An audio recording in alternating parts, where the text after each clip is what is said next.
Good morning. My name is Angelina Cook, and I am commenting today on behalf of the California Sport Fishing Protection Alliance. And we enthusiastically urge the Water Board to extend emergency and stream flow requirements in 2025.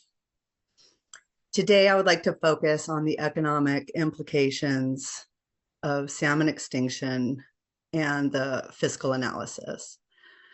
Vivian Hellewell with the PCFFA recently circulated a letter submitted to the Water Board signed by the Karuk tribe and many here today in 2013, requesting in-stream flow requirements in the Scott. How is it that this discussion began over 15 years ago and we are still hobbling along with bare minimum belly scraping flows enforced on an expensive annual basis? The only response that makes sense is that the state is underestimating the gravity of salmon extinction and overestimating the value of ag irrigation. Aside from the cultural devastation of salmon extinction, the economic impacts of river degradation are also dire and extensive. With commercial, tribal, and recreational salmon fishing prohibited in 3 of the past 5 years, coastal fishing communities have suffered intensely.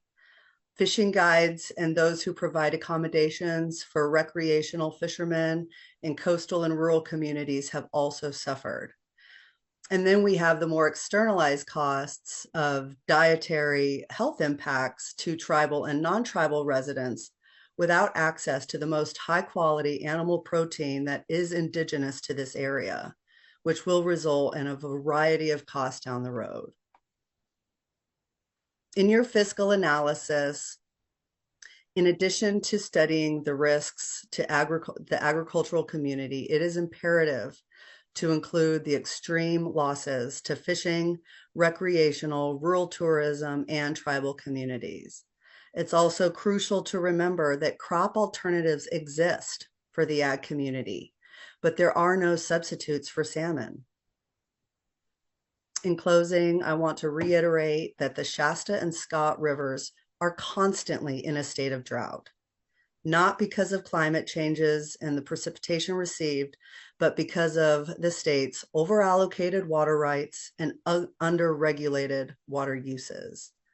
Please restore balance to the Klamath Basin and improve equity in our communities by doing everything in your power to replenish flows that will result in a harvestable surplus on a permanent basis.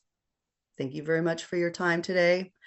And I look forward to hopefully feeding into the economic information over the next year that will lead to more permanent regulations in the coming year. Thanks again.